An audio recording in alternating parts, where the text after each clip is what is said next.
I'm live, and it's the second time today. I was in the library. Now I'm in the my IHOP office, and I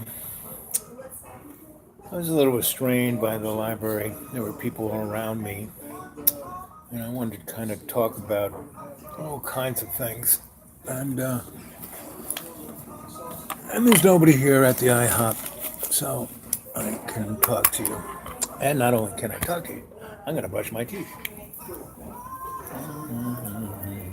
You know, when you only got six teeth left in your head, you gotta take care of them. And this is a vibrating toothbrush. Anyway, we were talking about Christopher Columbus and how he knew the world was round, and but they were really it's about money, about looking for gold and looking for a new way to the Orient. So I didn't have to go through Africa and pay lots of people money. All those criminals called Christians, even though the Spanish had the Roman Catholic Inquisition, they weren't quite Christians. They weren't the Holy Roman Empire, that's for sure. One day, a bunch of pagan businessmen of Rome realized their empire was sliding down the tubes of endless war, and they couldn't make money out of it anymore. So they had to find a cheaper way of occupying people's lands and taking over. And they realized Christianity, religion. So one week they're pagan businessmen, next week they are popes and cardinals and bishops, kind of like today.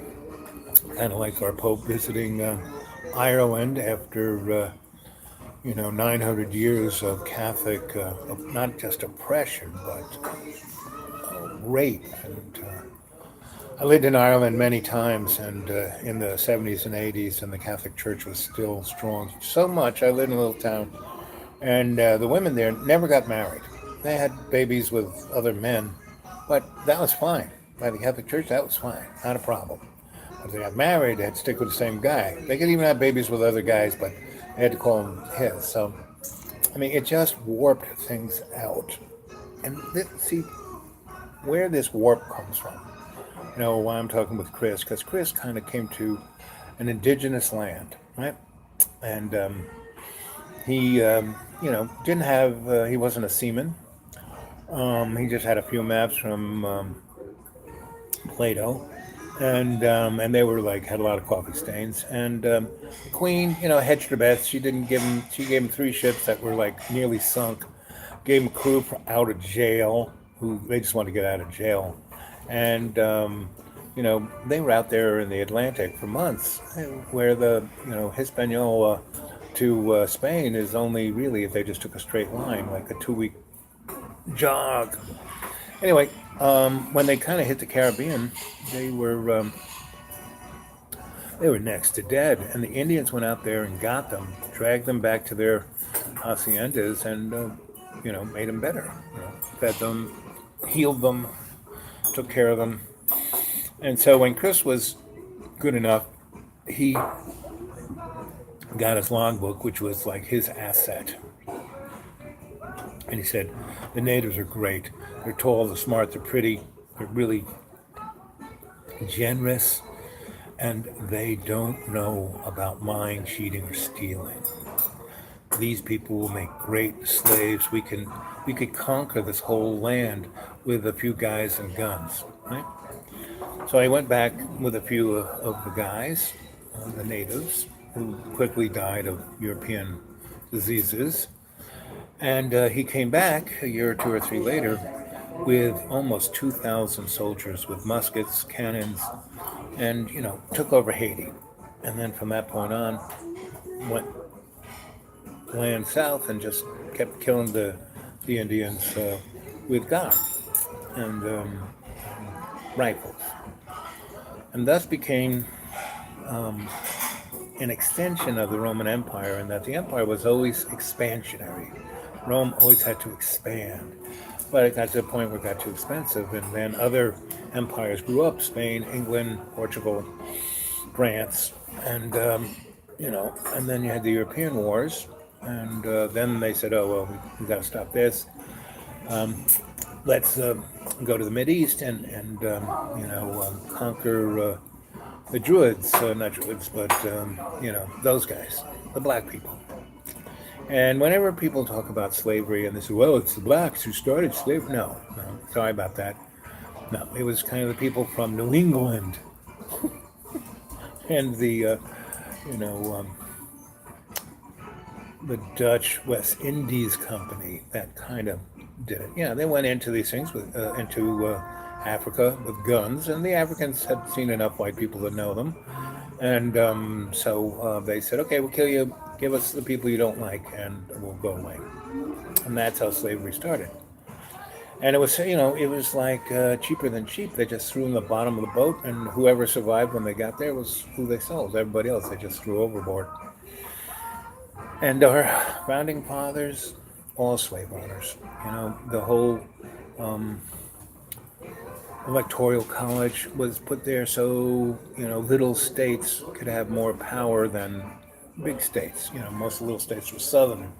And to get that kind of power, they were okay with letting the Northerners do their business.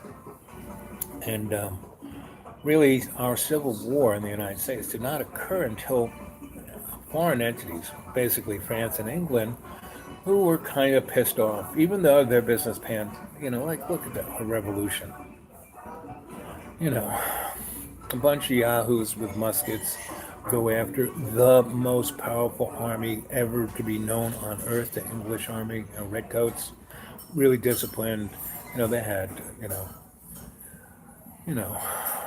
artillery that could hit a target within a foot from 3 miles away. No, it's like the English played the Americans. So they had this little war. They got what they wanted. They left. They came back in the War of 1812 while the founding fathers were all doddering old farts, and they said, "Listen, we're going to kill everybody unless you do what we say."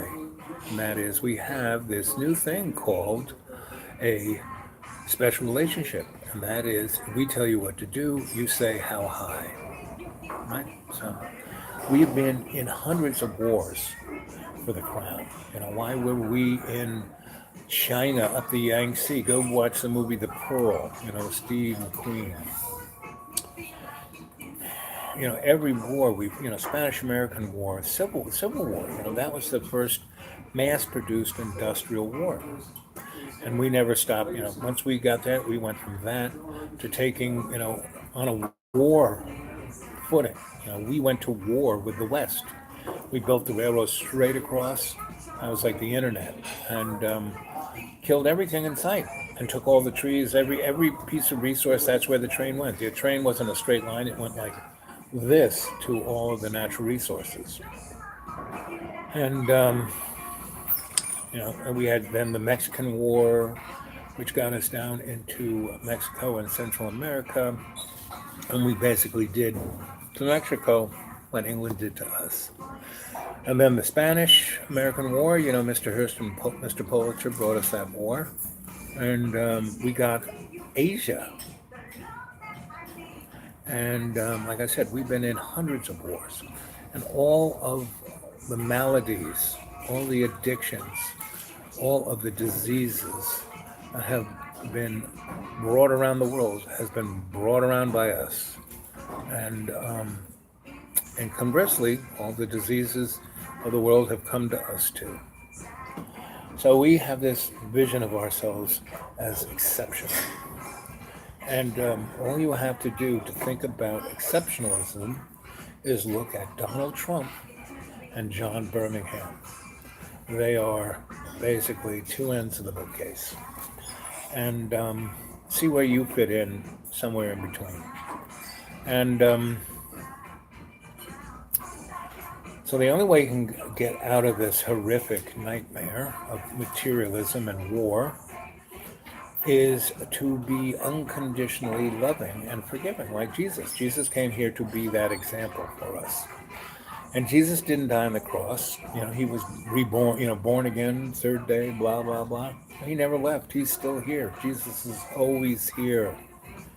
You can see him in the eyes of the homeless man who forgives you. You can see them in the eyes of the immigrant who forgives you. You see him in the eyes of your children who forgive you. So, first off, forgive yourself and forgive everybody else. Then go have a good time. You don't have a good time by getting a lot of money and spending it and no. You have a good time by making other people happy. A lot of people have children. To see those people, those little guys born and grow up, see them learn so you can learn. Our children are given to us to be our teachers. The only thing you got to do with kids is keep them away from the chainsaws. Okay, 11 minutes, 11 seconds, I'm saying goodbye. Maybe I'll come on again before I leave, but that was just to fill in a few little things I was thinking about. Past already 11, 12. So a lot of things are going on. It's scary.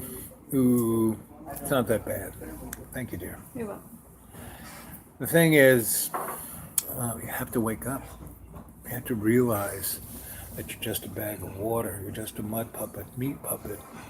You can either be mindless meat puppet, reacting to your hormones, or you can rise to your Akashic record and see who you really are, all your past lives and all your future. See, time is not a linear thing.